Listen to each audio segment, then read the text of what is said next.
good thing about analgesia for our patients, if we stick to a multimodal mindset, which I hope we all do, we're usually going to be able to use lower doses of the respective drugs.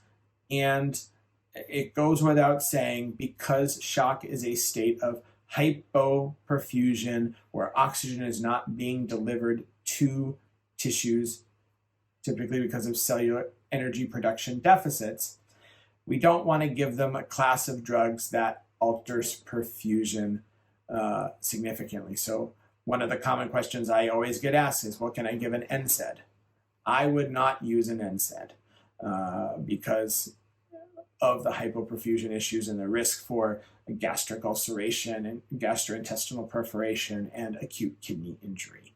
I would say we have a lot of other good alternatives that, while we're dealing with shock, we're going to avoid the NSAIDs. Consideration of that class of medication once we're no longer in shock is another topic. But when we're in the midst of treating a shock patient, let's just stay away from the NSAIDs. Now, I told you we're going to talk about cardiogenic shock. And I like to use acronyms that are in publication. They stick to my brain. They're FONS P and FONS D for dogs, which you see here. So FONS is furosemide, oxygen, nitroprusside or nitroglycerin, and sedation. Now, not every patient in cardiogenic shock needs every letter, but we're talking about the four basic components of cardiogenic shock treatment. Furosemide is a diuretic, oxygen therapy, nitroprusside or nitroglycerin, and sedation. And then we have the P or the Ds. P is for pimobendan.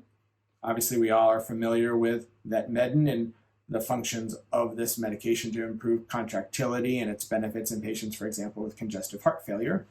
And then we have D. We have two Ds, actually, dobutamine and diltiazem, or our old friend digoxin. So when do we reach for dobutamine? We reach for dobutamine in our cardiogenic shock patients whose contractility is in the gutter. Okay? We can reach for diltiazem or digoxin in patients with atrial fibrillation, for example, where cardiac output has been so compromised by that dysrhythmia that unless we bring them out of that dysrhythmic state, we're still going to have a cardiac output that suffers.